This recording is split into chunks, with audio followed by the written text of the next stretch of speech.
Bonsoir à tous et bienvenue dans votre tranche d'information de ce lundi 29 novembre 2021. Découvrons tout de suite l'actualité de ce jour.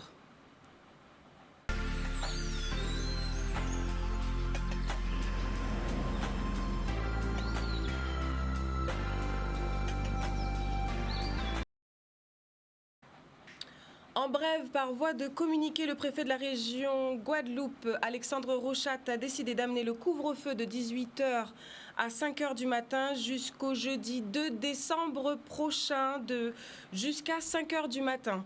Ce couvre-feu ne s'applique pas aux personnes intervenant pour des missions de service public, d'assistance à des personnes nécessitant des soins, d'approvisionnement des commerces ou encore des déplacements liés à l'activité professionnelle.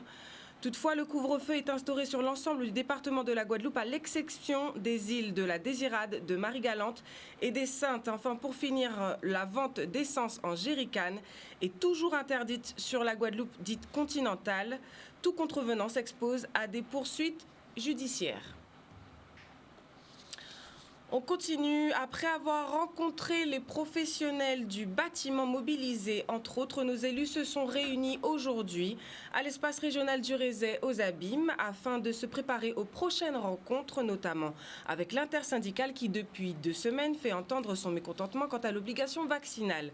Parler d'une seule voix, tel est l'objectif de nos élus. Reportage.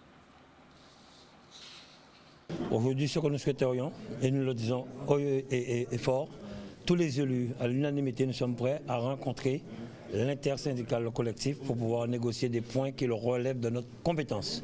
Nous avons travaillé dessus, on mettra en place une méthode et nous allons continuer. Il faut que nous puissions répondre à la Guadeloupe. Et par la suite, sur d'autres points, nous verrons avec l'État comment l'État peut nous accompagner à aller plus loin. Ce que nous demandons. Il y a des responsabilités, par exemple sur l'eau, sur le transport, sur la jeunesse. Nous avons des réponses à apporter. Nous avons beaucoup fait en matière d'eau. Aujourd'hui, la seule chose que nous voulons, c'est que nous puissions régler nos problèmes entre Guadeloupéens. Si nous ne le faisons pas, personne ne le fera pour nous. Dans le cadre de cette crise, où on a vu un certain nombre de problèmes qui ne seront réglés qu'au niveau de l'État. Et on voit que l'État lui-même se défausse sur les élus. Ce que nous disons, c'est qu'il va falloir que nous puissions avancer sur ces différentes questions. Mais aujourd'hui, la priorité, c'est la sortie de crise. La priorité, c'est de donner donc des réponses à cette situation sociale, des réponses économiques, des réponses sur les différentes questions de la plateforme. En plus, lorsqu'on sort ainsi que l'autonomie et autres, ce n'est pas un gouvernement, ce n'est pas un président, c'est le peuple qui peut décider. Et on connaît quelle est la procédure. Il faut tout un ensemble donc, de questions qui soient débattues au Congrès, qui est une loi, qui est un référendum. Personne ne peut décider de l'autonomie de la Guadeloupe, sauf les Guadeloupéens. Aucun élu, aucun ministre, aucun président. C'est le peuple qui est souverain et qui, lors d'un référendum, pourra dire oui ou non. Le ministre a voulu plutôt s'adresser, je pense, à la France hexagonale en disant, ben voilà, les Guadeloupéens réclament toujours, ils n'ont qu'à demander l'autonomie. Eh bien, c'est irrespectueux, c'est maladroit et c'est inadapté aux problématiques guadeloupéennes. Ministre des Outre-mer, nous attendons qu'il puisse répondre point par point, avec les élus d'une part, avec les organisations syndicales, avec les transporteurs, avec les jeunes, aux questions qui lui sont posées et pas qu'il en crée d'autres, inadaptées. Nous sommes prêts à répondre, à donner des réponses pour la jeunesse, pour l'eau, pour l'économie, pour la vie chère. Nous sommes prêts à donner des réponses. Concernant les matières régaliennes, le ministre prendra ses responsabilités pour répondre. Il est clair, parce qu'effectivement, nous, on l'a toujours dit, on l'a toujours répété, nous sommes contre la suspension de pères et de mères de famille, la privation de salaire. Il faut trouver une solution, il faut donner une réponse. Et comme il le dit, il faut appliquer la loi. On peut comprendre, mais il faut répondre à ces personnes, donner une solution, car on ne peut pas priver des pères et des mères de famille, en plus des médecins libéraux, des infirmiers qui ne travaillent pas. Nous aurons un problème en Guadeloupe. Quand vous sanctionnez 40 médecins, cela veut dire que la santé va prendre un gros coup en Guadeloupe. Il faut trouver des solutions, que ce soit avec les tests PCR, il faut. Nous sommes à 8000 km de la France et on doit peut-être, je comprends, moi je te le dis, je suis pour la vaccination, je n'ai pas peur de le dire, et parce qu'effectivement il faut se protéger, mais on ne peut pas non plus mettre en danger la vie des Guadeloupéens. 24 heures. 24 heures, c'est le délai qui a été donné par les professionnels du bâtiment réunis en collectif en service de l'État et aux élus régionaux pour répondre à leurs revendications. 24 heures, autrement, le collectif annonce rejoindre les organisations syndicales déjà mobilisées. Plus d'explications au micro de Charlie Dagonia. Bien, vous savez que quand on se rend compte qu'il y a eu autant d'interpellations, de demandes, de rencontres pour que nous puissions apporter aussi une solution au problème, et surtout quand nous avons vu qu'il y avait un programme assez important pour la jeunesse guadeloupéenne, et bien tout de suite, j'ai demandé à toutes les organisations professionnelles de me faire des propositions et que nous puissions présenter à l'État et aux élus guadeloupéens le plan qu'on veut mettre en place avec la jeunesse guadeloupéenne, accompagné aussi avec la Chambre des métiers de la Guadeloupe. J'ai discuté avec le président de la région, j'ai discuté avec pratiquement tous les élus pour leur dire voilà, on peut apporter des solutions à ce problème. Jusqu'à maintenant, on n'a pas de retour d'une rencontre. Nous avons demandé qu'on puisse participer aussi pendant le passage du ministre pour montrer que les entreprises guadeloupéennes apportent des solutions à cette jeunesse. Personne ne nous a entendus. Est-ce que vraiment ils veulent aider cette jeunesse guadeloupéenne? Là maintenant, on n'a pas de réponse. Depuis autant de demandes, on n'a pas de réponse.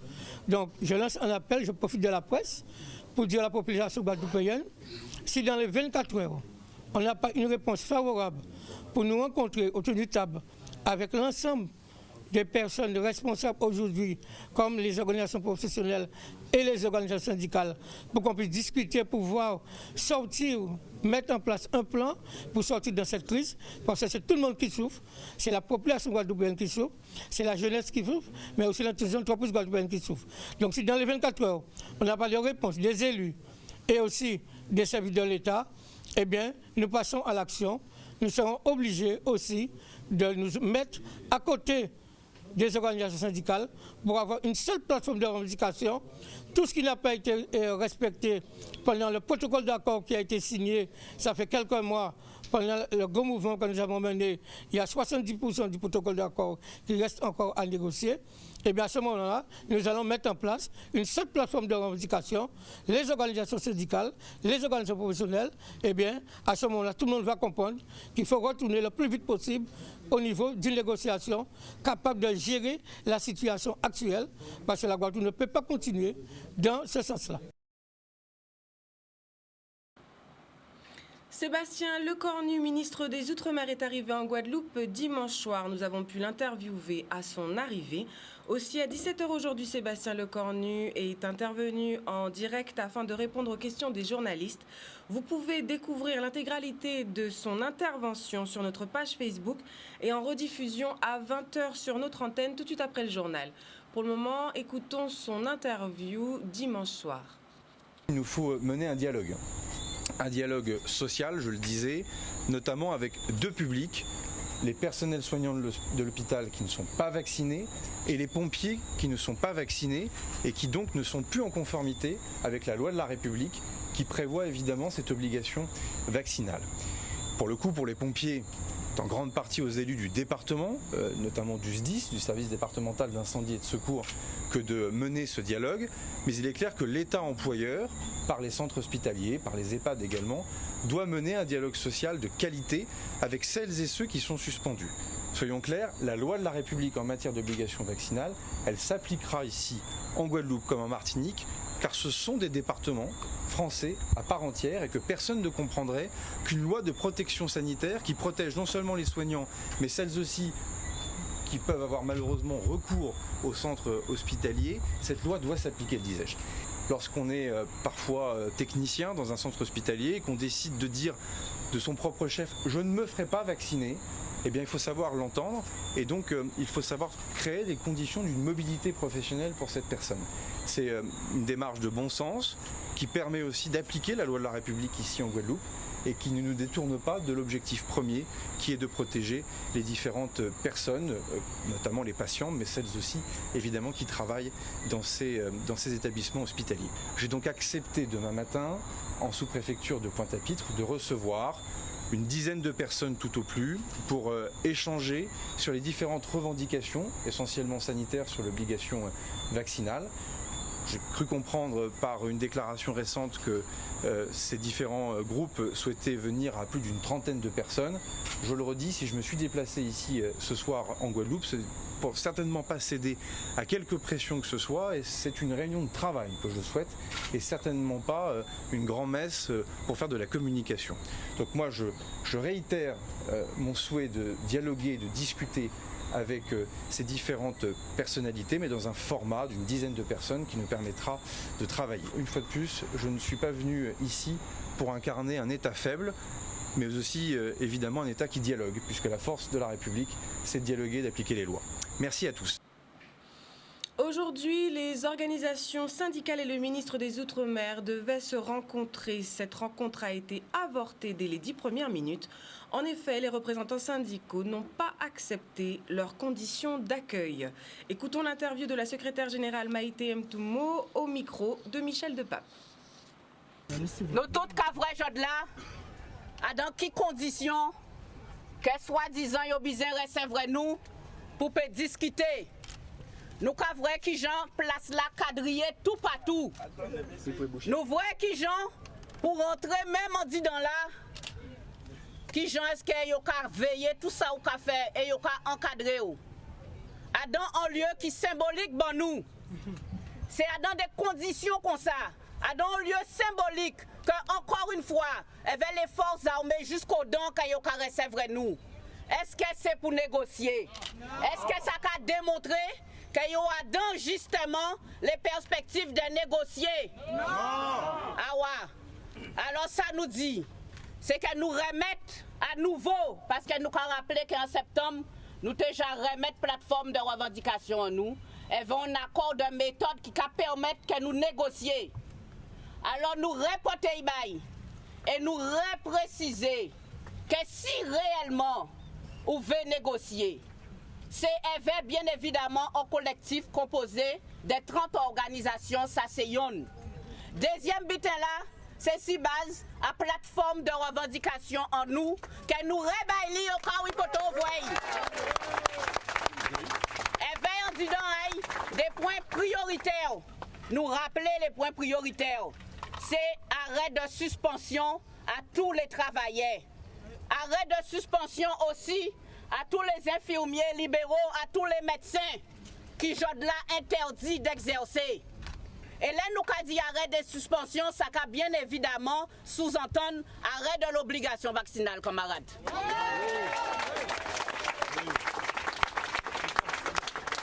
Après, compte tenu de la situation à pays en nous, la jeunesse que vous avez diabolisée, il faut impérativement que vous mettez en place un plan d'urgence pour la formation qualifiante des jeunes et des emplois pérennes.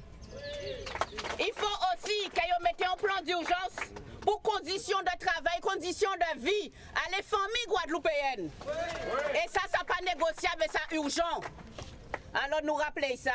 Et nous réveillons plateforme en nous. Et nous réveillons surtout accord de méthode là. Que gens là aussi, qui a servi d'exemple à la Martinique, pour y négocier. Alors nous réveillons et nous disons comme ça, que nous voulons négocier. Nous commandons négocier depuis le 17 juillet. Et nous mettons en place les conditions pour négocier. Alors si lui même bitin, si lui véritablement, il a envie de négocier, nous là, et nous attendons lui. Alors les camarades, nous pas calaguer. Nous allons continuer le combat en nous. Nous ni raison à dans ça nous commander. Alors nous allons arrêter là. Pour démontrer encore une fois que nous paraît pour négocier. Nous paraît pour régler les problèmes dans le pays là. Mais par l'autre côté, nous paraît quoi que c'est même bitin là. C'est toujours des communications. C'est toujours des mascarades de communication sous couvert de répression. Alors camarades, ensemble nos qualités, jour nous mettez à genoux, merci et nous arrêter là, nous arrêter mobiliser. En bref, par voie de communiqué, le syndicat départemental des pharmaciens, l'ordre des pharmaciens et l'union régionale des professionnels de santé d'officine de la Guadeloupe informent en effet que certains confrères se font cambrioler, vandaliser, piller. D'autres ne peuvent ouvrir leur officine que quelques heures par jour en raison de l'insécurité ou de la difficulté d'accès. Pour les soutenir, les pharmacies de la Guadeloupe seront fermés le mardi 30 novembre 2021 à partir de 14 h. Réouverture le lendemain. Le service de garde sera assuré à partir de 18 h. Composez le 32 37 ou sur Internet le 3237.fr pour joindre la pharmacie de garde. Et en cas d'urgence médicale, composez le 15. Voilà pour la brève concernant l'Ordre des pharmaciens et l'Union régionale des officines de Guadeloupe. On continue. La crise sociale actuelle a des répercussions évidentes sur les services de la Poste. Les bureaux de la Banque Postale également sont fermés depuis une semaine. Les explications du directeur régional au micro de Maxime Morel. Nous avons un grand nombre de postiers qui viennent sur leur lieu de travail et qui travaillent bureau fermé. Alors la grande question, c'est pourquoi n'ouvre-t-on pas un bureau de poste quand il y a des postiers à l'intérieur? Eh bien tout simplement, on ne peut ouvrir un bureau de poste que si on a des fonds à distribuer. Or, depuis le début des blocages, les transporteurs de fonds n'ont quasiment pu desservir aucune zone correctement. Et la Poste et la Banque Postale sont touchés de plein fouet par cette pénurie de fonds. Et c'est la raison pour laquelle nous avons décidé de mettre des plaques d'acier sur les distributeurs qui sont vides.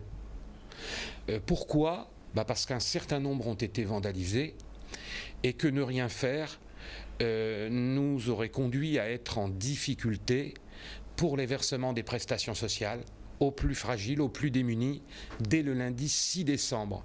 Donc cette mesure, elle est une mesure de protection pour nous préparer, nous l'espérons, à pouvoir livrer les prestations sociales à cette fraction de la population qui en a tant besoin. Et pour cela, nous avons besoin de DAB qui soient en état de fonctionnement. Et puis, il y a quelques jours, en accord avec le siège, nous avons pris la décision, dans le sens métropole Guadeloupe, de faire prendre au colis le bateau. Pourquoi ? Parce qu'il n'est pas possible de continuer à stocker des milliers, des dizaines de milliers, des centaines de milliers bientôt de colis dans nos entrepôts, sur l'aéroport, sans pouvoir les distribuer. J'ai bien conscience que cela va avoir un effet sur la Guadeloupe en général, les Guadeloupéennes et les Guadeloupéens. Je pense aux enfants, au niveau des cadeaux de Noël en particulier, qui pourraient arriver de la métropole et qui, pour certains, ne pourront être livrés avant le Noël dans le contexte actuel que nous connaissons.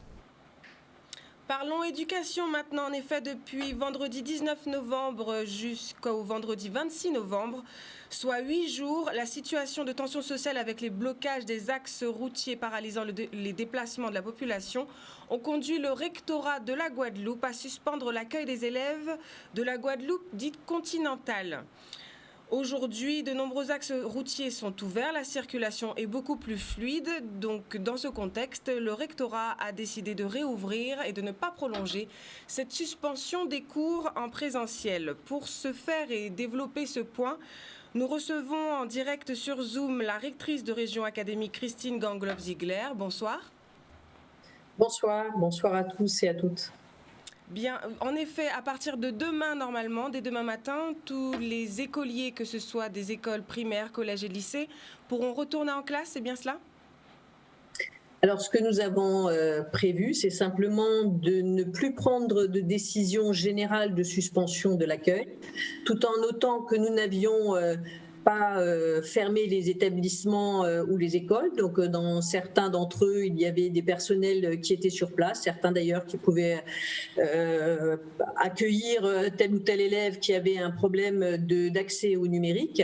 Donc, aujourd'hui, nous ne prenons plus de décision générale et nous la territorialisons, comme nous l'avons d'ailleurs fait déjà pour les îles du Sud, pour que chacun, au niveau de la collectivité, de l'établissement, de l'école, puisse aussi apprécier la situation et les possibilités d'accueil des élèves.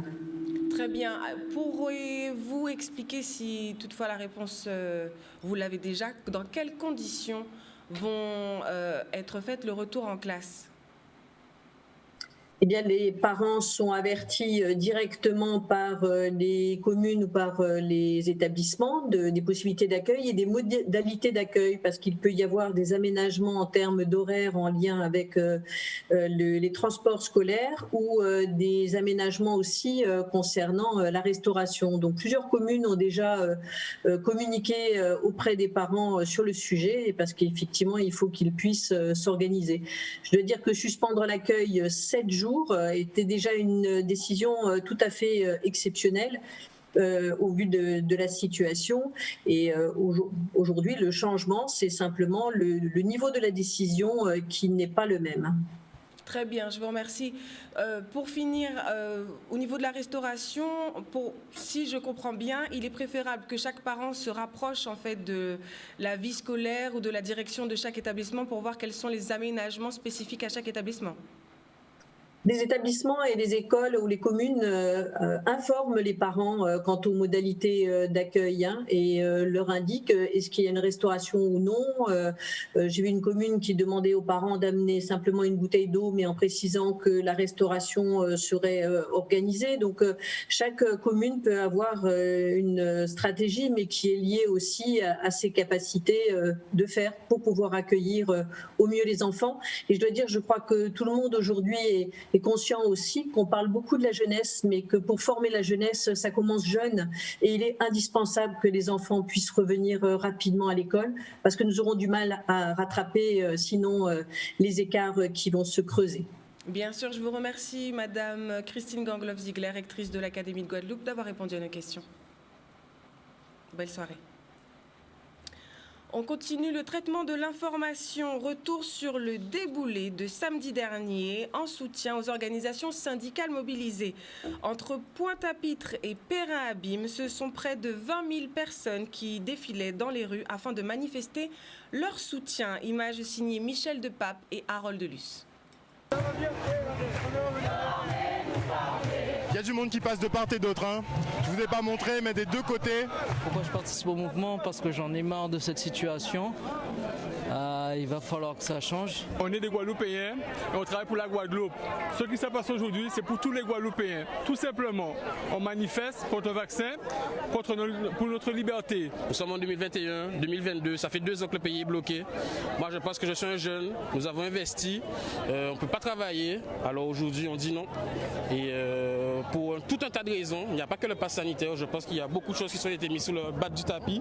Moi, en principe, je fais partie de personnel de santé. Et comme on travaille un week-end sur deux, donc c'est pas possible de venir tous les week-ends. Donc dès qu'on peut, on fait une action avec eux, quoi. En fait, c'est pour nous, pas avec eux, pour nous aussi.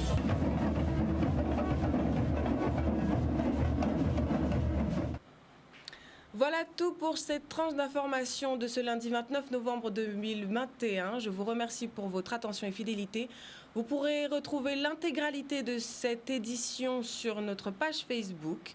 Je vous donne rendez-vous demain à 18h30 en direct pour découvrir une nouvelle édition. D'ici là, je vous souhaite de passer une excellente soirée sur Canal 10.